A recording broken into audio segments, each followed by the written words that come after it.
Hi, this paper makes the case that ontologies matter, and that critically reflecting on one's ontological commitments is important when conceptualizing social-ecological systems.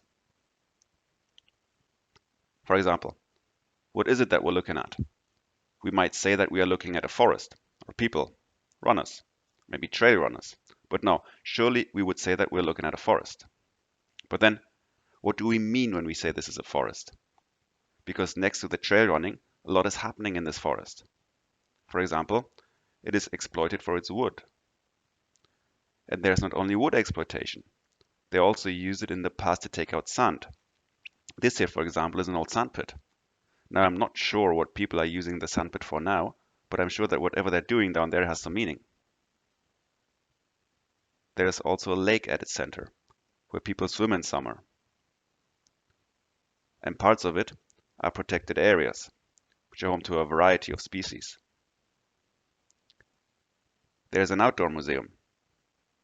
And what's more, there is even an abandoned spy station that is used by TV crews from all over the world, and the path leading up to it is a famous mountain biking track.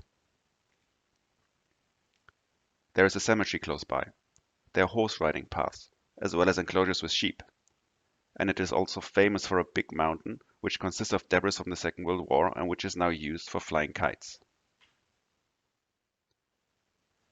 So what is it that we're looking at? Is it a forest? But then what is a forest? The forest is used in many different ways. These doings, these processes have shaped it, have transformed it, and are continuously shaping and transforming it as we speak.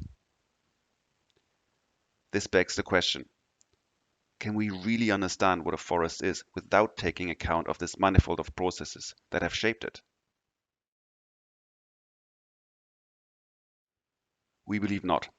And what we propose in this paper is to understand the forest as an event, a social ecological event that is brought about by all of these processes. We all know the familiar sense of events. For example, a trail running event, or a rock concert, general elections, or a football game, and so on and so forth. We propose to understand the forest in the same way, as a concrete event in time and space. However, this paper is not simply a paper about understanding reality in terms of events.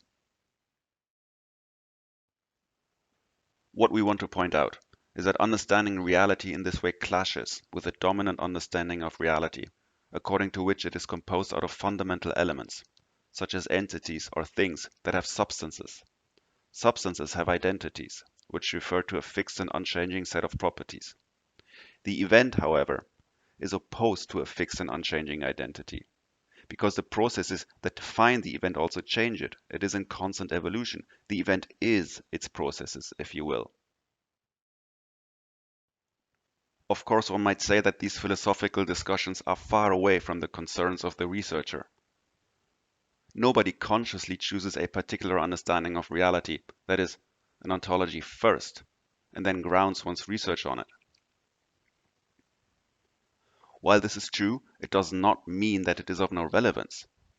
To the contrary, the point that we are trying to make in this paper is that substance ontologies implicitly manifest in the concepts, frameworks, and methods researchers are trained to use and use on an everyday basis, and that these might limit our ability to conceptualize social ecological systems.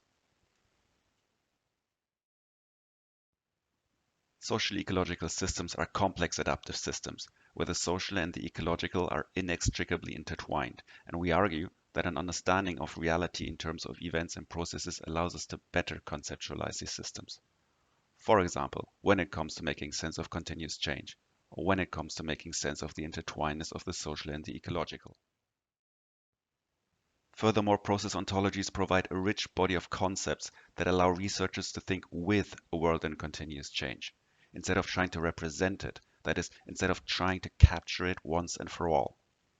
This does, in the end, also allow researchers to formulate different questions and develop novel solutions. The paper provides several concrete examples for the various points we have raised in this short video.